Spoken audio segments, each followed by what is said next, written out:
Heyo! Friday and 4:30. Who wants to come chastise Dun Motorsports on our YouTube channel? You know you want to. You know you want to. Me wrangle some mofos from Instagram here briefly. Just do a quick live, let them all know what's up.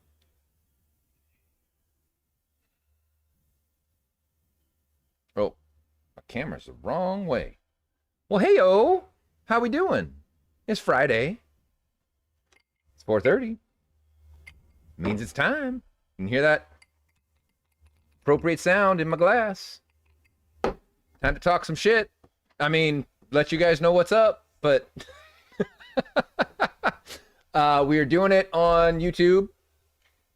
Jump over to YouTube. Hit us up over there. We've got a couple. Mr. Thomas West is here.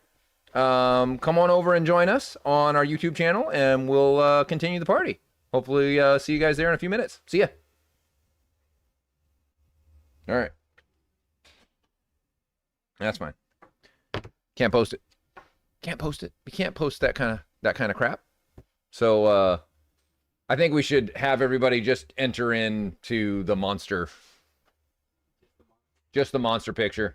Maybe a little bit down low, but we'll wait. What's going on, Mr. West? How was your week? It's been very busy over here at Dundon HQ. We've had a lot of shit going on. Some of you saw kind of the cryptic post I put up on Instagram about a 997 with launch control. Anybody knows 997.1s knows that's not a feature. It's not something they come with. So what on earth are we up to? Crazy. I know we have, we're very lucky to have some really super smart friends, much smarter than me, that are here, have been here since Wednesday, working out many little buglies and nigglies, upset control units and whatnot for what we are doing. And, oi, aerospace qualifications. Yeah, that is a long week, brother. Damn. Getting all of our control modules to be happy and get their can messages so that they're canning and not canting. You know, can messages that can't end up being, I ain't spilling the beans yet until I know it's all done, but you guys can theorize. I can nod no and shake yes and really confuse everybody about what's up. We front engine swapped it and we put an LS in it. Maybe a rotary. Quad rotor NA in the front. Because, you know, that seems like a reasonable thing to do. What's up, Bong? Welcome. Hey, I know. Let's talk about wheels. What do you think, Roger? Should we talk about the strength of wheels? Because that went so well earlier this week. Maybe we shouldn't ever talk about the strength of wheels. We'll just let people break wheels on track and then just shrug when it happens. And take the shit out of my pockets. Don't mind me. I've been driving the Ferrari a lot this week, so I don't hate it as much as, or I don't dislike it as much as I did kind of daily driving it. It's very comfortable. It's not shitty, and I'm not getting rid of it, so may as well freaking use it. Our guest from Australia has been using my RS6, so there's that. It parks a little bit more inconspicuous at the hotel parking lot than a Ferrari does, and those are currently my only two extra cars. So hopefully that's remedied here shortly. I did hear from Martin at AR about my E30 M3 that it is the pressure plate is there. They're going to get it installed and they're going to get some street miles on it. So maybe here in a month or so, maybe when I'm back from vacation in April, it's done and I can see this mythical beast 6-7 years. So some of you know what we're up to on Pumpkin, and I appreciate your candor in not just spilling it with everybody. It is a powertrain swap. And it is a all original ECU powertrain swap. Yeah, totally. It TLDR completely. It was like, okay, yes. And I'll get a little bit into that for those that are interesting. It actually kind of made it so that I left a chat with a bunch of people that I would consider friends because I didn't need the drama in my life, and that's something as individuals we can control. We can control the drama in our lives sometimes, and I've had a lot less drama in the evenings, so works out. And those that want to get a hold of me know where I am, so they've reached out, and that's fine. And those that haven't, and that's also fine. Doesn't. What's the best way to say it? My self-worth is not based on the number of people that edify, if that's a word, my opinions or the facts that I bring. Doesn't matter to me. I've gotten over trying to be right a long, long time ago because there's a lot of folks whose only currency is being right. And it's kind of a shitty road to hoe because not always going to be right. And even when you think you're gonna. But anyway, back to cool shit. Let's show them that beautiful bean footage, so to speak. This one? Yes. Because that was a surprise that the car was just like, sure, let's do it. Can you turn it up? All right.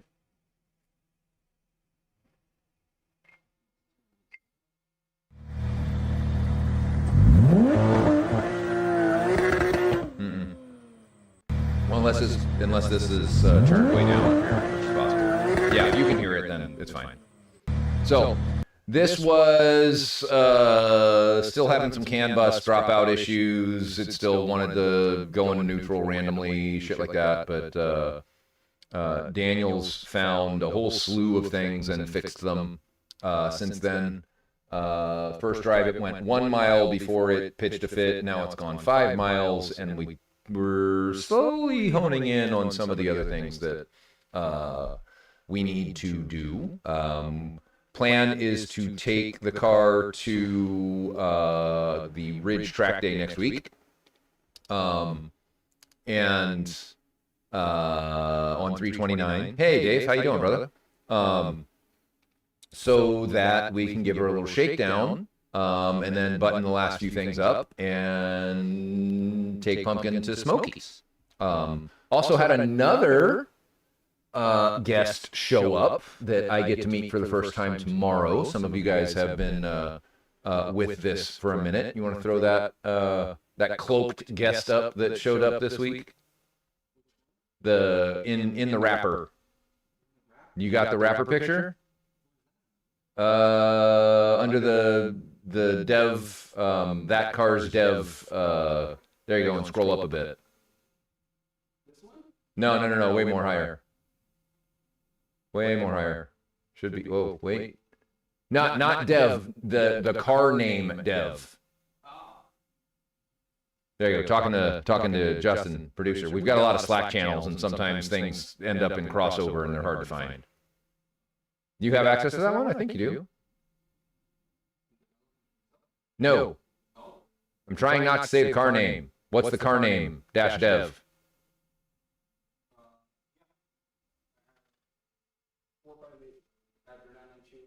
Yeah. The one down from that one. There you go. Scroll. Those the only pictures in there? Well, god damn it. I'm a dipshit. Sorry, y'all. Throw the uncloaked one then. No, the actual one, because that one they've seen before. There you go, that one. That'll work. So, the long-awaited, chip-delayed Caro has made its debut. And I get to see it tomorrow. Going up with the owner of the car, my buddy George. Yes, I have to move my lips when I wink, but you'll get. I can do it this way. I can do just this one. There you go. All shiny and black. It's a Batmobile spec. with shiny gold wheels that aren't going to stay gold for very long. They're going to be orange, like my shirt, because, that's kind of how we roll around here. The boat car is no longer boating. Indeed, my friend. It's Captain Salty from Port of Benicia. Did not see it leave, but did let me know that there was a lot of commotion going on once they were moving. So, oddly, my friend Ben Spees, his car finished 3 days before mine at Emden, and it's still there. It never got on a boat and didn't come to the Port of Houston like he was told. So he's kind of bent, as I would be, because now the car's still wherever the fuck it is and not with him. And he's already got an exhaust, so hopefully he doesn't want to send the exhaust back. I don't think he will. He's got another car coming. So now the trick with this bad girl is to get her all dressed up in her orange dress and get the wheels done and get some miles so that we can rip it in Smokies on the East Coast, which will be really, really fun. That'll be really fun. We should hopefully have 2 cars going. It's kind of crazy. So our other 2 good friends, John and Doug, it's already here, brother. I appreciate that, Mike. But one of them got backed into, and so we're in a mad scramble trying to get the 4RS Lab Rat all done and put back together, and to help the body shop get that done. And our other buddy, Doug, his car had an off-road excursion, a track excursion from a brake failure. Dundon orange wheels unlock free garage spots at the Ridge. I like that. I like that a lot. And I will take you up on that. I think Ed has some orange wheels on his RS as well. But Doug had an off-road excursion, and he's had one side of the car eating MCS lift pucks. It's very strange, and so we haven't been able to pin it down. Jacob is on the case, we're on the case, and Wyatt from MCS is on the case. We think there's a boogered bearing somewhere in the stack that's keeping. So when you turn the steering wheel of a car, the uprights move, and since the strut is bound in the upright, that's how a lot of these are. The top of the strut and the kind of the rest of the strut in a McPherson strut car needs to rotate. So it needs to rotate. And if there's a bearing that's bound up or bent or something that's not quite right kind of at the top, then that rotational force will be transferred to something that allows it to happen. We're thinking that there's a boogered bearing somewhere in the stack that hasn't been identified because the car's been apart by a few different people. And that the lift puck is actually being asked to twist because he keeps popping the snap ring, which is very odd. It's very odd. So anyway, want to go briefly over the wheel thing because I was challenged and I want to explain a few things on my bully pulpit that I don't have to answer to any motherfucker about how I feel about it. Oh yeah, they're going to get painted, Roger. So they're going to get painted, not powder coated. The guy down here in Tacoma is going to do them. So if you want to drop the wheels off down here, I'd say before the end of next week, or just have somebody run them down, we can have him paint them as well. That way they can get done. And maybe get an inspect on them so to make sure they don't have any cracks.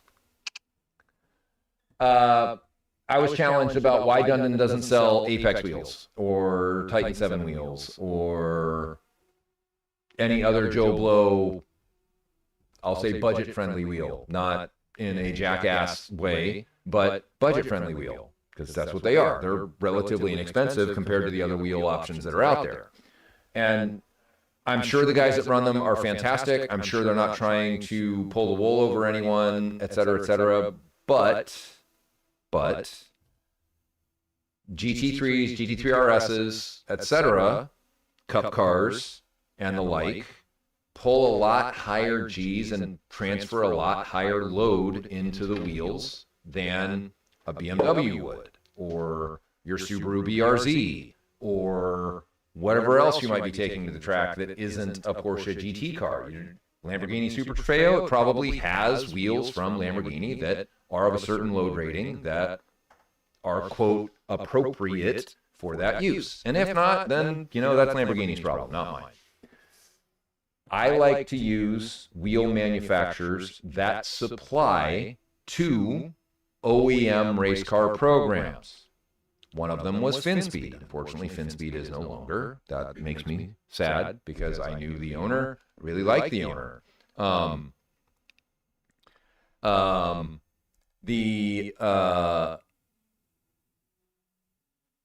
FinSpeed had the contract with Porsche Motorsports to build cup wheels. Has had it for a long time, not a year or two. So you know that if you buy wheels from that manufacturer, there's a little bit of homework you don't have to do because the OEMs have already been doing it for you. So you don't have to hope that it's okay. You know. Same thing with Ford's line. The most recent Ford GT that just broke the record at Circuit of the Americas, which, small world, funny story, the driver of that car, Ted Tajsport, has coached multiple times during his tenure at Dirtfish. So, small world. And guy was able to go out and run 158 in a new car to him at COTA, and I'm sorry, but anybody who can drive under 2 minutes at COTA is a really fucking good driver, because that's got to be a wild ride, regardless of how cool the car is. So, that car has Ford's lines. And Ford isn't going to pick rando cheapest wheel manufacturer to put on the car. So, that's my premise. You as a user, with your own money, buy what the fuck you want. I don't care. Honestly, I don't care, because I was accused in this track chat of being elitist and serving Dundon's needs, not the community's needs, and I'm like, fuck y'all, we don't sell fuck all for wheels. I'm not a wheel seller. I don't care. Honestly, I think we sold some to our buddies, sold some to John, we sold some to Doug, we sold some to Scott. I buy most of the wheels for us to test on, and beyond that, don't care. Don't care. To Apex's defense, to their defense, they have identified that within their current offerings, they did not have an offering that was strong enough. So within their cast offerings and their forged offerings, they came out with another offering that's called an Enduro that is designed specifically beefier for club sports, for GT cars, for cars that are running very sticky rubber. They had a wonderful video. The video was very honest. It was very forthright. It was obviously done by what felt like somebody with a technical background. And so I appreciate and applaud them for that. That's great. And it also makes my point that the wheels up until the ones that they just released may not be the strongest ones to put on your car. But that's just one man's opinion in an orange shirt. So take that as it might be. Let's move on to other things. Let's put that beautiful cup car picture up, because that thing's just gorgeous. Roger, you can't get rid of this thing. I know you've talked about it, but goddamn, that car is just so pretty. We can find you some cheaper tires to run. Speaking of, Roger, did you get a hold of the Yoko guys that Mike got me the details on? If so, let me know, because I wouldn't mind not having to spend Michi Blue money on cup car development ongoing. Moving to Yoko's might not be a horrible thing. So, what else? What else? So we talked about pumpkin a little bit, not a lot, a little bit. Anybody's got questions about pumpkins, let me know. Pumpkin, our pumpkin, not pumpkins in general. I don't really know shit about pumpkins. I know a little bit about that 997 over there that's orange. So, on the topic of cup cars, while Daniel's here, our Motec ECU swap kit for the 991 chassis will get some refinement while he's here. We'll have our Cup car on the dyno tomorrow, so that should be fun. Daniel's going to put it through its paces, make sure that the sequential shifts like a sequential and doesn't spit its guts all over the floor. That the engine makes power, and that should give us some opportunities in Asia. Daniel is a renowned worldwide race engineer. He supports a lot of cars, including OEMs like BMW's GT4 programs in Asia and Australia and a couple other places. So he's the real deal and the real shit, and I feel very lucky and honored that he spends time in our little hunk of crap 6,000 square foot workshop here in Gig Harbor. That hopefully is less a hunk of crap here shortly, which we'll talk about our mezzanine here shortly. We're going to talk about drawers and mezzanines because, you know, that seems like a reasonable technical thing to talk about to all of you.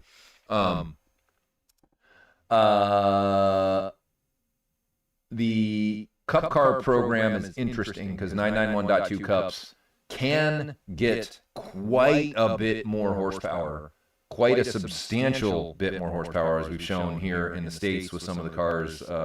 TLM Racing has been running one. Lobster Mac is the name of the car. David's a very fast driver, and he doesn't mind having some extra horsepowers when he needs it, so he can drive around those GT3 Rs at Daytona and keep going, which is really fucking cool, in my opinion. That's really fucking cool. So that should be fun tomorrow. And then Monday, he's going to take a can sniff of the 458, because those of you that know a little bit about the development of the 458 and why there isn't a manual transmission for it, understand that most of the reason for that is electronics integration. The ABS gets bitchy, the stability control gets bitchy, the electronic differential control gets bitchy, and essentially that's all we've been doing for Pumpkin Project is making control units be happy so that they get the signals they're looking for, they get in the time that they're looking for them, and you can kind of decouple some of them to stop asking for shit from everything else and then get bitchy when they don't get it.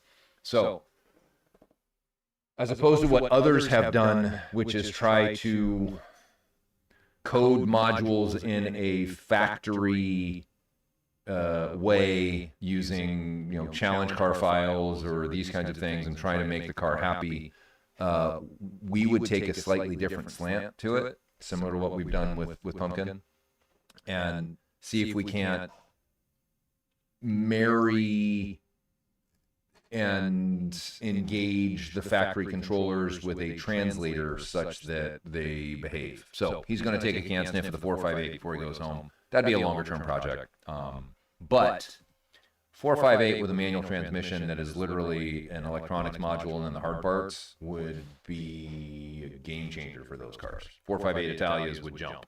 And as Roger and I both know, a 458 with a manual is a keeper. Then they're not boring at all.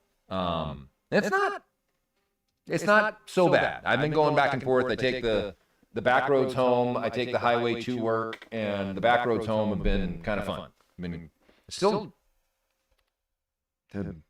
trans is still not fun. It does not shift like a PDK. PDK is surgical. This one's kind of like you pull a paddle and it's like, oh, sure, here's your gear, off you go. So it's a little bit meh. Still Italian. You're negotiating with the car. You're not telling it what to do. So what else we got, brother? What am I missing? What did we talk about? We engine swapped it. And I don't know what the AI is deciding what the fuck that engine is. That looks like a steam engine. It looks out of a cruise ship or something. You got to confuse everybody. It looks like it's got some pumpkins in there. What the fuck is that? This is funny. When you ask Photoshop to put a V8 engine in the front of the car, this is what it's telling you is in there. It's like, really? What V8 is that out of? So we don't really need to fuss over too much about, there you go. Dr. Frankenstein's Beast. Let's talk about tips. That's good. So, these are our 718 GT4 and GT4 RS bolt-on quiet tips. For those of you in Northern California and unfortunately trying to make sound at certain racetracks that have a lawsuit because they can, this might be a solution for you. They're on our website under Nürburgring Tips. We have a couple others on there that also pertain. You got the picture of the tie muffler Nürburgring Tips. We had a question from a client, from a customer today about how these work.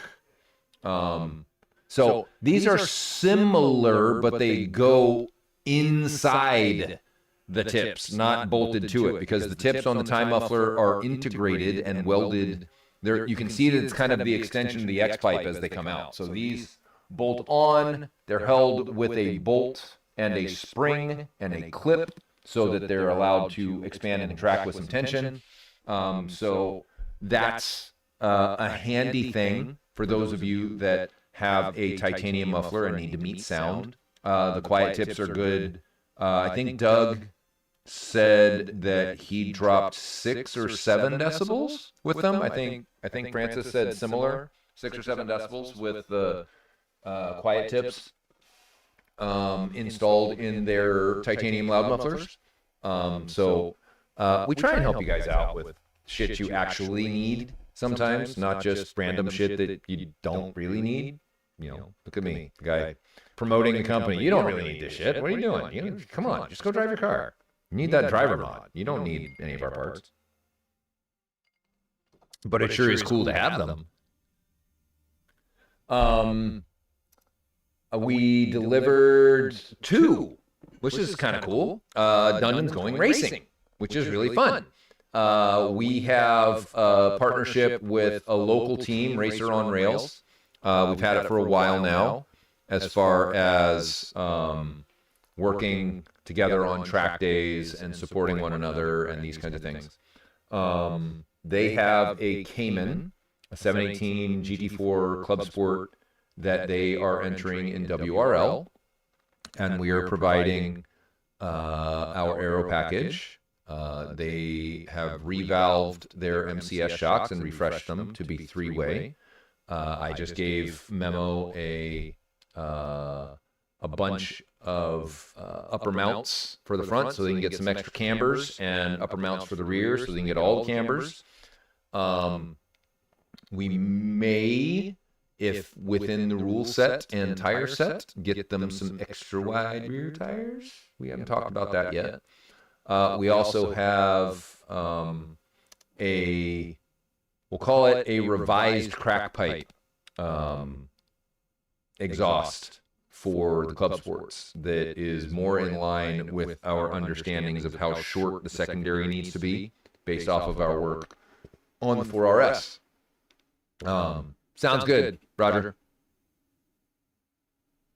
About the Yoko guys. The other car is really quite unique. It's a 991.2 Cup car that they have a restrictor and additional weight to it so it can meet class for GTO, which is no small feat. They have handicapped this 991.2 Cup to no end. But they have our aero as well. So they're not fully sponsored, but they are sponsored, and I'm very happy to have maybe, I'm not sure. It is Ann's car, Larry, but ROR purchased it from Ann. I think she's moving to a Cup car and staying in her other class. What the hell is it called? That SCCA. I think she's staying in an SCCA. But I don't know that for certain. She might. WRL isn't cheap, but it can be very rewarding because it's endurance racing. So little different vibe. So 2 cars so far in WRL with the Dundon Aero package. Very exciting. We're also sending our kind of super enhanced aero package to David Twatty. Thanks, Larry. Yeah, my brain often works, sometimes not as well as I hoped it would. Although I just had a checkup and physical, and doc says I'm in really good shape. So resting heart rate 59, blood pressure 108/60. I don't know my cholesterol yet, but I eat meat only, so I'm not really worried about my cholesterol because I don't eat sugar. Yeah, seriously, that's about the truth, Thomas. That's about the truth. 3500 GT3 Cup, we never thought we would see. They have a giant, like, 3/8 or half-inch steel plate welded under the fuel cell to bring it up to, I think, to like 3,100 pounds, something like that. So pretty wild application of a cup car, but it's kind of inevitable because it's a great car with great long engine refresh hours. So it can make some sense to use a cup in that application. So, yeah, crazy. And I don't ride my bike that often, Mike. I was surprised. I think honestly, it's a little bit of the stress reliever at night and no caffeine in the morning. I took caffeine out of my diet a while ago, except for when I'm here and I make myself coffee that happens to have caffeine. But generally speaking, I don't drink caffeine anymore. So, and I'll take it. At 50, that's good. I'll deal with it. Solid 172 without really trying, almost 6 foot tall. So, painting. So let's talk about that for a second. Why is Dunn going to paint the wheels and powder coating is better? Because I'm trying to match a vinyl color so that I don't make this a never-ending project of customization and impossibility. I have to match the color of the available 3M, whatever the hell it is, burnt orange for the graphics that we're putting on the car, and then we will match that paint, match that vinyl with paint, because as any of you that have powder coated understand that getting custom powder done is not simple, and you have to buy a lot of it, and it takes longer than somebody that can throw some red in the paint, and off they go.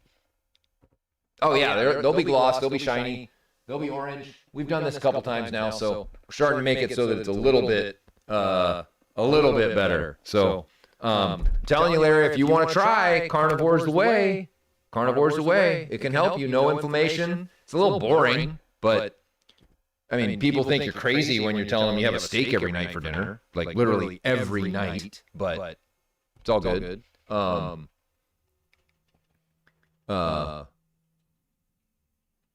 the feds listening, what's that?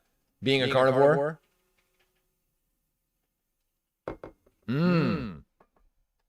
Meerkat's orange, I'm not sure. Yeah, thank you. Yeah, this is not medical advice.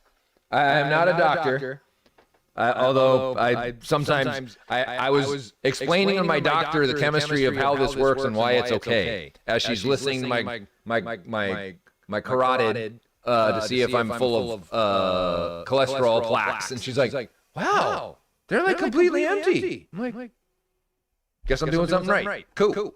Wagyu, baby, absolutely. The fattier, the better. Get your body to run on fat. That's what it's supposed to be. That's what it's supposed to be living off of, not sugar. Sugar's a modern thing. Fat is an age-old thing. So, they threw all the gristly, bony bits to the dogs, and they ate all the fat back in the day. That's a long number of days ago. So don't quote me on it. I'm not going to bring out the empirical proof for all of my naysayers if you don't believe me, because quite frankly, I don't care. You don't believe me? That's cool. Don't believe me. Do you? Doesn't matter to me at all. All right, so a lot of zigs and zags and stuff. All right, on. Good for you. There's a lot of secret carnivores out here. That's dope. I guess Matt from Obsessed Garage started Carnivore a few months ago, and I didn't realize it. So, how about that?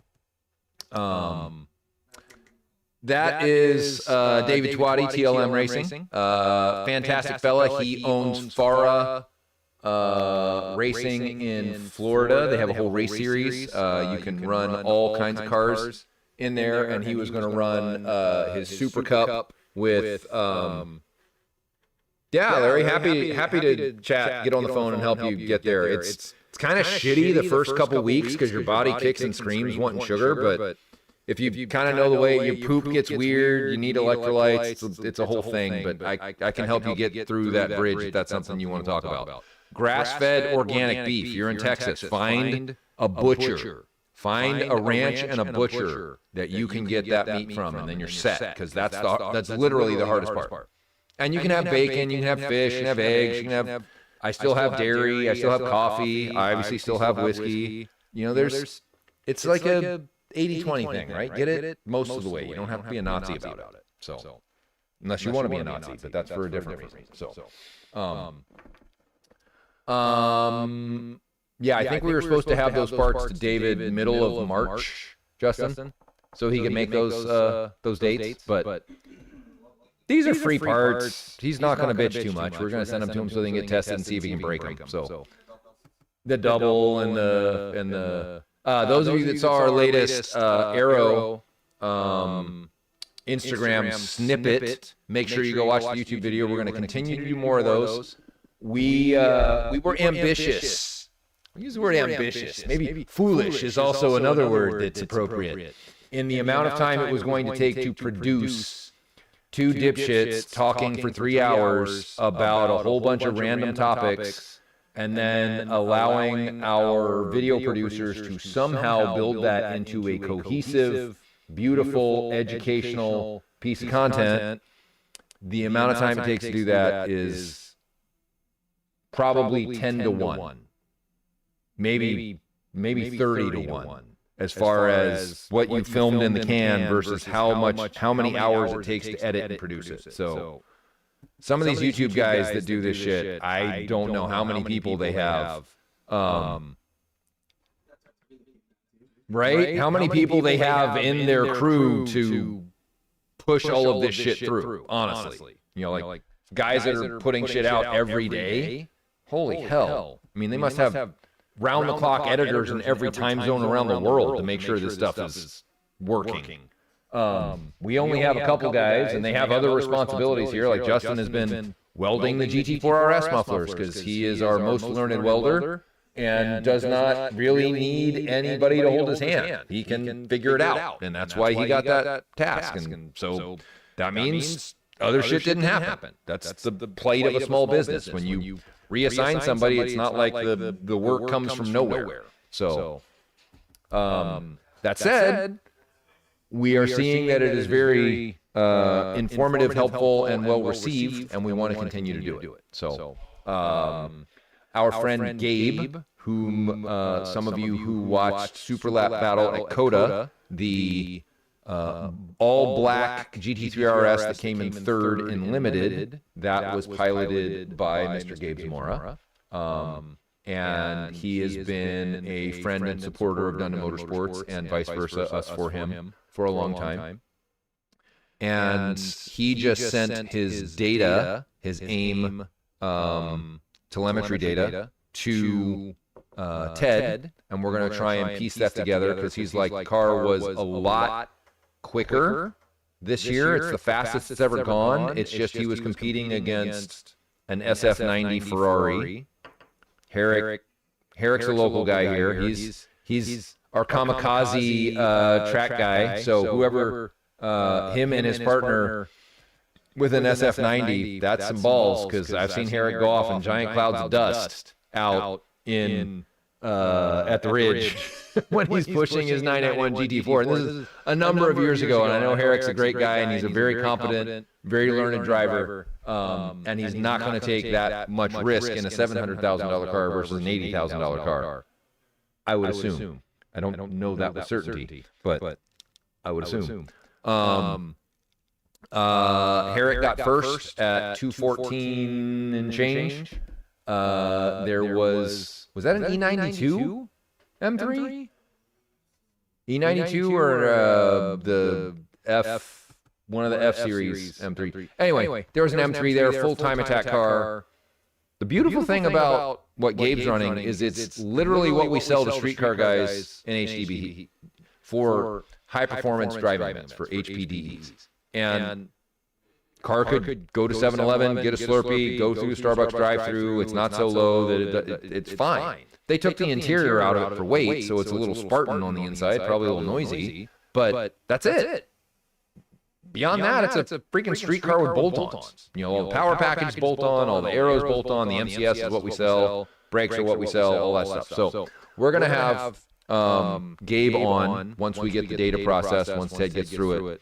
And Gabe is a Marine, and he's Brazilian, and he's very opinionated, and it'll probably be a fantastic live, because he, much like me, speaks his mind and does not really care what you think. Which is great, right? He must not, or he owns the track chat and just tells people to fuck off. Yes, I believe so, yes. The M3 was the white one. Chicane Motorsports, I think. Chicane. Larry knows a lot of these boys because he goes to the track with them a lot. Dude earned it. He literally earned it on the very last session at the end of the day. And good for him, because that's working for it as far as I'm concerned. So he snuck in, he got that second place podium. That's fantastic. And it's shitty because Gabe had a shit set of Supercar 3Rs for some reason that would not work for him. And that's what kept him from probably getting to the 214s. The data was saying there was easily a second in the car from his other fast lap. So there is always next year. Oh, different car then, because the Chicane guys went 215 and change. 215.23 is what Chicane Motorsports went. It was a white M3, but I am remiss, and I'm losing my BMW cred by the minute by not knowing which one. It also, fun fact, that car also had a full aero package by our friend Zebulon that designed our aero package for Gabe. So, in case you're paying attention. And then, of course, Ferrari designed the one for the 1,000 horsepower SF90. But I'm not sure that really matters. Two cars. We had two cars at Superlap. Yeah. One of them didn't do as well. It had some engine trouble because they built a big engine, and they probably shouldn't have. And it had not our exhaust and not our power kit and not our suspension and a whole bunch of other things. So I'm just helping Philly know what this other car didn't have, but I'm not explaining it to y'all at all that the car that had all our parts went like 5 seconds faster than the one that didn't. Shit. Gale Banks level video coming up. Gale Bop. Any of you guys want a fun video on YouTube to go check out? Look up Banks Power and look for Gale Banks, because he does videos that Philip wants me to try and do, and I will not, because what is it? Fact Check series from Gale Banks, from Banks Power. Diesel parts for trucks and shit. Our marketing guru, Gale Bob. 2 P's, brother, 2 P's. Andrea, who is known better by the King Metzger on Instagram. He holds a very high position in the petroleum industry as the chief marketing officer for a very large billion-dollar oil company, and he likes to help small companies like ours do better. And he very clearly said, do not attack your competition. Do not. That is a losing proposition. It is what losers do. Your job is to promote your business and show people why the things that you do are better. That's it. They can decide from there. And if you're not doing those things to help people understand what you do is better, then you need to try harder. And I'm like, okay, I can dig that. I don't like slinging mud. I'd much rather educate and help people understand and answer questions and all that good stuff. So, goodness. I'm going to open it up to y'all for questions. For the last lightning round, I will say the instantaneous thing that comes to mind, and that's dangerous. So you need to show that SpongeBob meme of me giving the secrets away.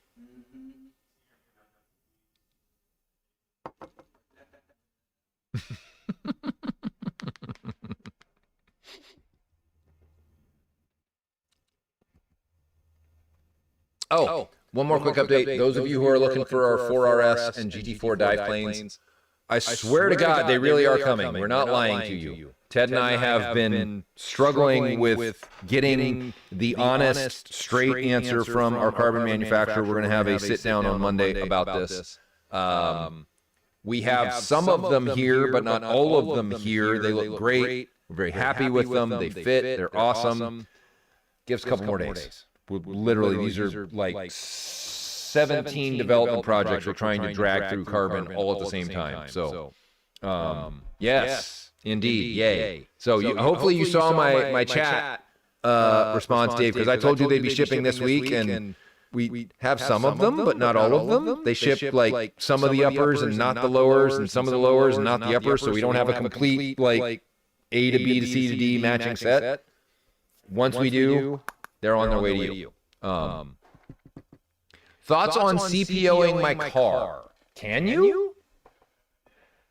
I've never CPO'd a car that I bought new that I had long enough to be able to CPO. I guess either an aftermarket warranty or a CPO isn't a bad thing, figuring that you just got a new engine and that engine, the 718 GT4, 981 GT4s, 718 GTS, all these will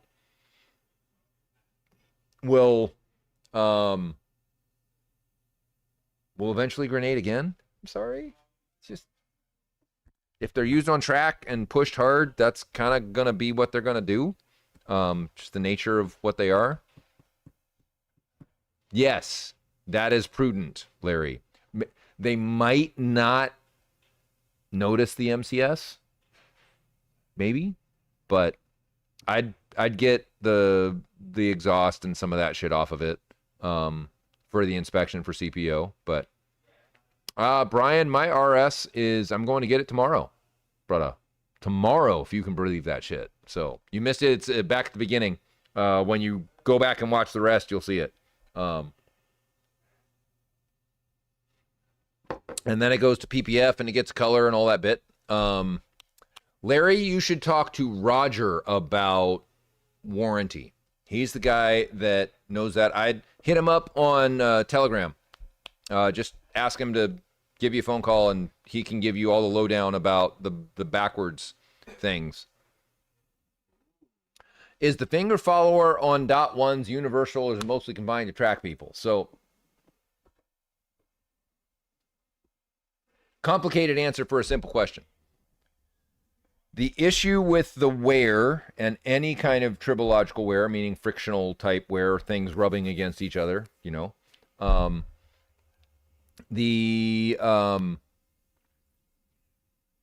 another good question. Hey, what's up, Oris? Welcome. So tribological wear goes with the I think it's the square of the speed at which it is wearing. Something like that. Orest may know the specifics of it. I don't remember, but it's something like that. Fucking A. Orest, what's the formula for sorry, brother. We're going to get better for that. The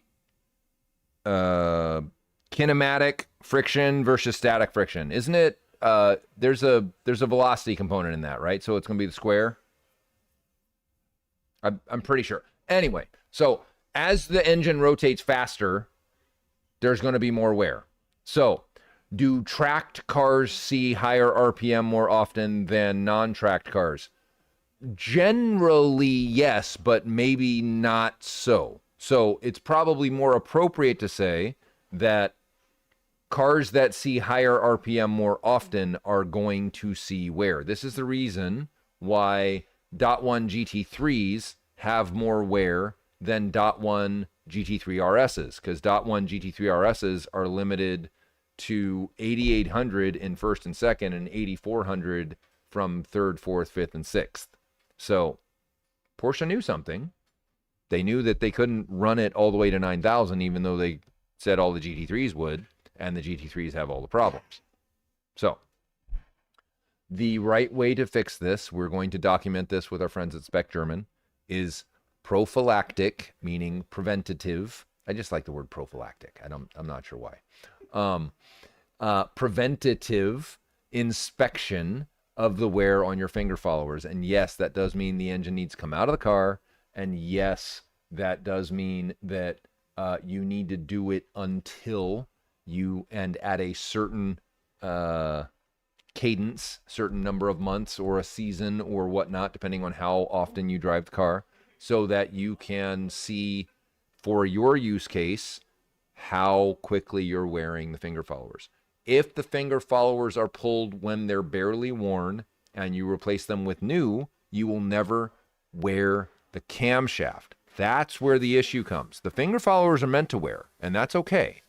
But you got to catch it before you have metal on metal wear with the camshaft, because as soon as you start to wear the camshaft lobe, you get a lot more metal, and down in the bearing clearances that metal goes, and within the oil pump and all kinds of things, and it circulates and it causes all kinds of bullshit. So that's the gist of that. Good question, Dave. So PFC 405 versus 380 fronts, other than wheel size, pros and cons. So the premise, similar question to the finger follower. We're talking about wear, frictional wear. A brake is an energy transfer device. It's taking kinetic energy from the car and it's turning it into heat energy. So the only reason to use a larger rotor is if you need more capacity for heat conversion. That's the only reason. And if a 380 is what works on a cup car, 405 is pretty much for cars and coffee bling. They don't come that way from the factory, except for ceramics, but ceramics a different thing. It has a different heat capacity. You bet, Thomas. We sell 380 380s even on all of the Lab Rats, Hoosiers, Super Cup 3Rs. I think Gabe was running a 380 380 kit, AP equivalent, running Supercar 3Rs, running 215s at Coda. So, Dave, honestly, I would say 380 is more than enough. The nice thing about Porsches is they come with really great brake cooling. Other marquees do not. And so because they come with brake cooling and Porsche's thought about this, you don't have to fix it with more thermal mass. So you don't have to fix it that way. You can just put the smaller disc on. Great. Bias. The bias between a 405 and a 380 is more about the swept area of the pad than it is the size of the rotor. So PFC would be better to do this than me. It's also a bit about the pistons and the area of the pistons and what the clamping load is on that pad versus the rear. Luckily, PFC figures all that out. From what I understand, there you go. Thank you, brother.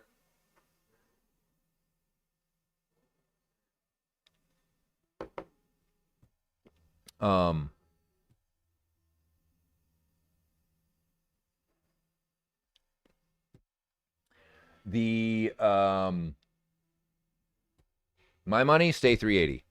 Do 380, 380 front rear. All good. It gives you easy clearance for 19-inch. And the GT4 RS crowd is beginning to understand that the caliper and front wheel clearance is non-adequate, because I've seen more and more of these posts on Facebook and whatnot, where people have gravel scars in their magnesium wheels. The mags from Porsche are only 3 millimeters thick.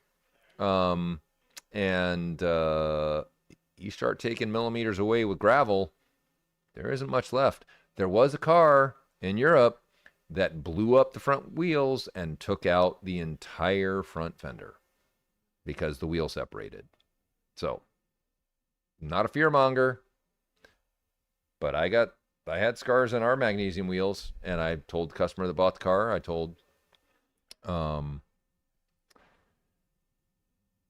Bill and Tammy that keep the wheels that are on it, keep the brakes that are on it. I would not put the factory wheels back on the car. So, just me. Same thing with wheels. Wheels are the only thing that connect the tires to the car. Don't fuck with the wheels. Buy the most expensive wheels you can fucking get. So, not the cheapest ones that happen to be janky ones that some dude in China happened to pull the lever and they stamped them out, and that's great. Some things from China are fine. Not saying that, everything from China is bad. Some things in China are great, like my iPhone. Great. Likely came from China. Most of it. But yeah, you bet, Dave. Anything else? What else you got? We got 3 more minutes. Then it's time for hamburgers. Those of you that know this know that Friday night is hamburger night at the Bop household. The Bop Yong household. My wife never took my last name, which is fine because her name's Korean and Bop is rice. Bop means rice in Korean. So, but it's B-A-P, not B-O-P-P-P.